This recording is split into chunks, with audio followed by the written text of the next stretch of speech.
ট্রেনে ছিল একটা বিয়ে বাড়ি। ফ্যামিলিতে আপনাদের সবাইকে স্বাগত। বলো তো ফ্রেন্ডস, এটা কি দেখা যাচ্ছে?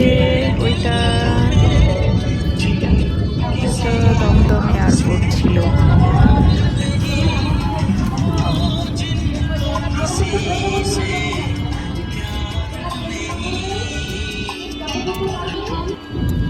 যেতে যেতে দেখো বন্ধুরা, এরা দুজনেই ঘুমিয়ে পড়েছে। বলতে পারছিলাম। এবার আমরা ঢুকে পড়লাম আমাদের গন্তব্যস্থলে, বিয়েবাড়ির সামনে। আমরা এখন আমাদের মা মেয়েকে কেমন লাগছে বন্ধুরা কমেন্ট করে জানিও।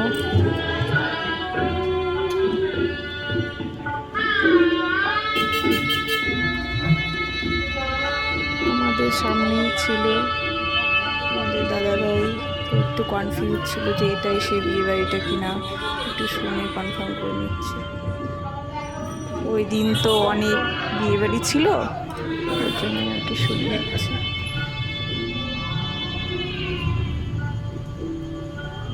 দেখতে থাকো বন্ধুরা, আর যদি কোনো ভুল হয়ে থাকে তো আমাকে একটু প্লিজ কমেন্ট করে জানাবে।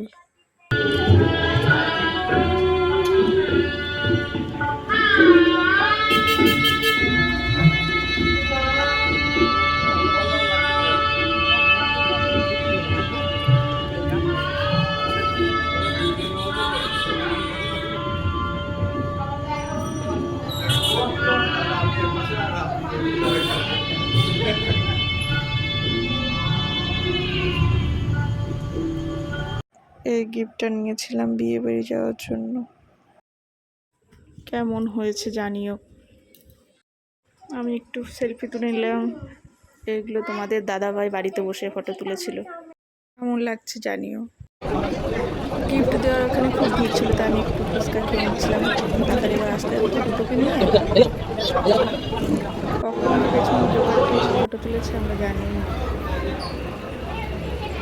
দেখো এখনো ভিড় ওখান থেকে কমেনি, একটু দাঁড়িয়ে থেকে দিয়েই আসলো।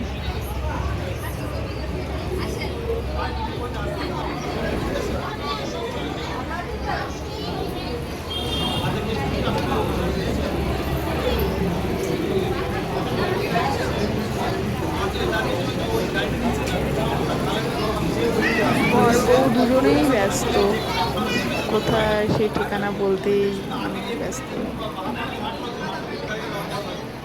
আজকের দিনে বড়রা একটু ব্যস্ত হয়ে থাকে, সবাই ফোন করে কোথায় কোথায় ঠিকানা বলতে হয়।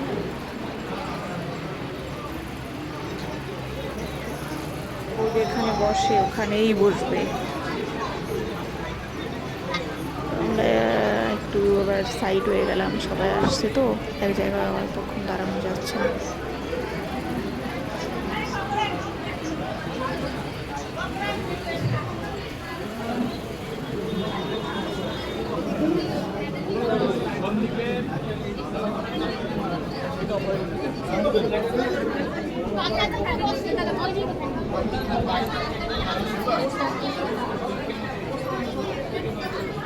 মেয়ে ওইখান থেকে নামবে না, শোনা শোনা বসবে, রাগ হয়ে যাচ্ছে।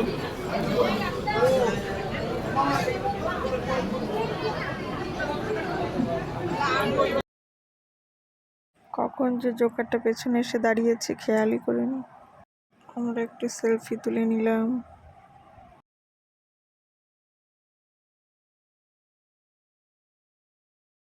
ভুলেই গেছিলাম দিতে।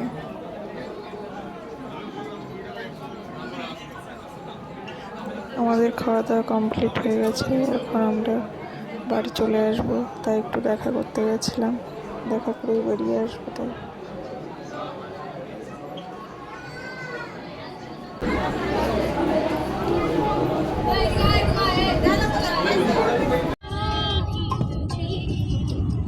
বাড়ি ফিরছি গান শুনতে শুনতে, খুব ভালো লাগছে। আবার দেখা হবে নেক্সট ভিডিওতে বন্ধুরা। ভালো লাগলে লাইক, কমেন্ট, সাবস্ক্রাইব করে দিও প্লিজ।